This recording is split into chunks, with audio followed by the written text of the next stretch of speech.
The Ancient Magus Bride, Episode 16. God's mill grinds slow, but sure.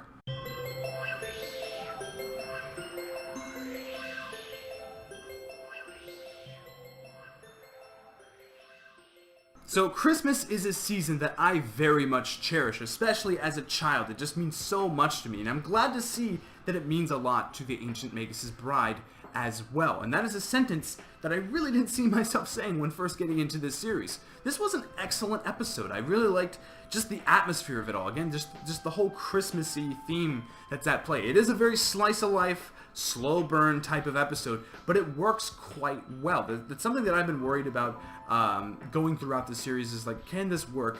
Can they have this excellent, these excellent characters, this magical theme, and just make a slice of life out of it? Like, I much rather see a drama. I'm not gonna lie, I'd much rather see a drama with action and crazy stuff happening. But somehow they're making the slice of life thing work, and I'm not hating it. So that's good on their part. That's good on their part. Again, the atmosphere is great. I loved Alice's storyline here.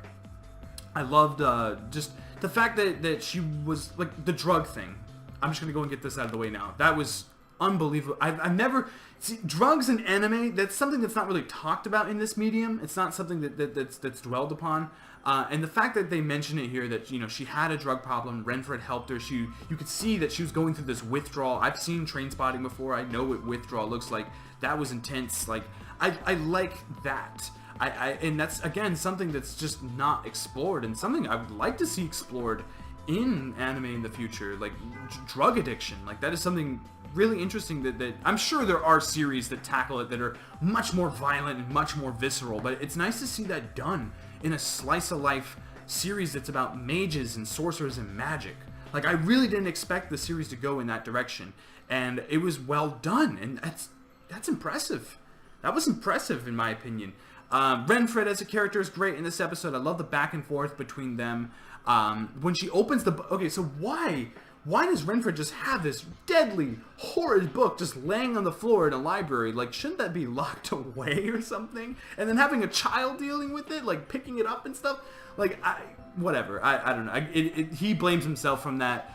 He blames himself for that, and she blames herself as well. So there's kind of like a back and forth there, and of course now he has the scar there as well, so that's always reminding her. I love that back and forth between them when she was patching him up, and she was like, "Oh, I'm gonna be your bodyguard. I'm gonna protect you from now on because you sheltered me. You got me off these drugs.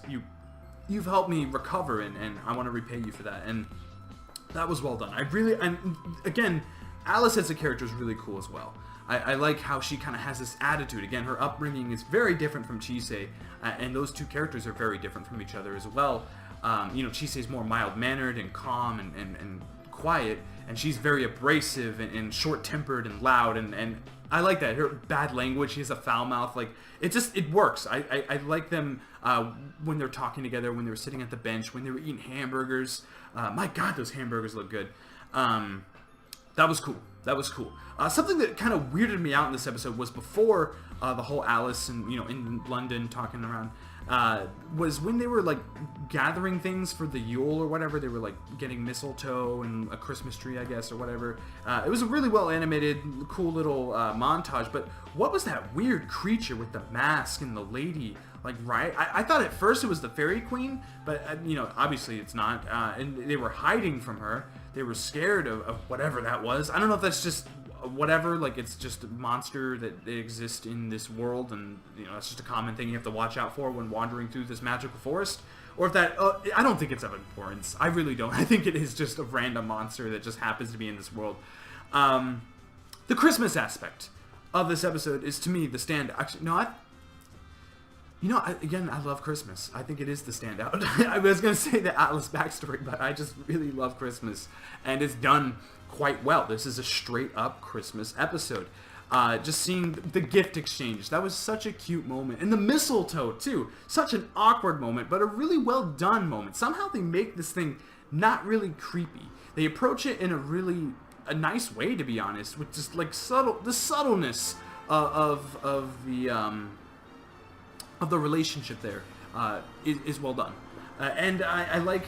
It's so crazy how Wit Studio is currently also airing another series right now called Love is Like After the Rain, and that is about a younger girl falling in love with an older man, and somehow they also make that not creepy in that series. So it's interesting. It's interesting how they're Wit Studios working on both of these series, and they both kind of have the same, similar in a way themes, except Chisei's not in love with an older man; she's in love with an older monster, I guess.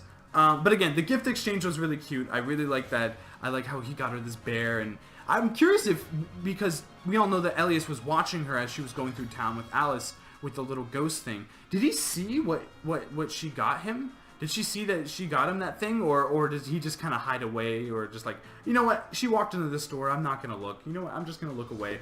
Or I'm curious, maybe he did see and he just pretended to be surprised, or hey, I guess he didn't really act surprised. I don't know. I was expecting like a little chibi moment of Chisei like, oh, you saw what I got you, didn't you, or whatever, but I guess not. Maybe he looked away. Maybe he was respectful about that. Anyway, I think I'm pretty much done here. Oh, another one.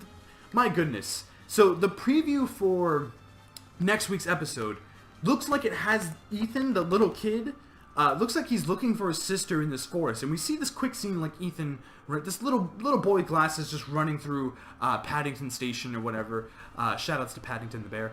And he's chasing his sister or whatever, and it's like just an afterthought. It's just background or whatever. But it looks like those are characters that are going to be in next week's episode, because now there's this like weird monster guy that like captures siblings or something.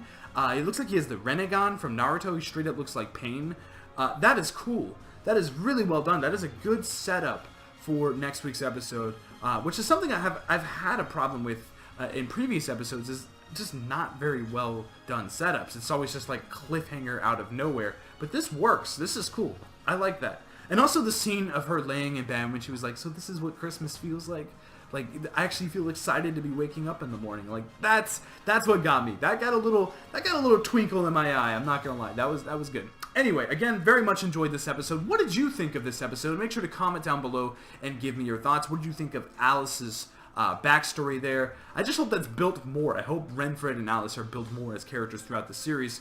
But yeah, make sure to comment about that. Give me your thoughts on the whole Christmas aspect, and throw in some predictions for next week's episode. It looks pretty wild. I'm going to try to record a reaction to that as well. Make sure to hit that like button if you enjoyed anything that I had to talk about today. And as always, thank you very much for watching. It means a lot to me. And yeah, until next time, I will see you guys later. Bye-bye.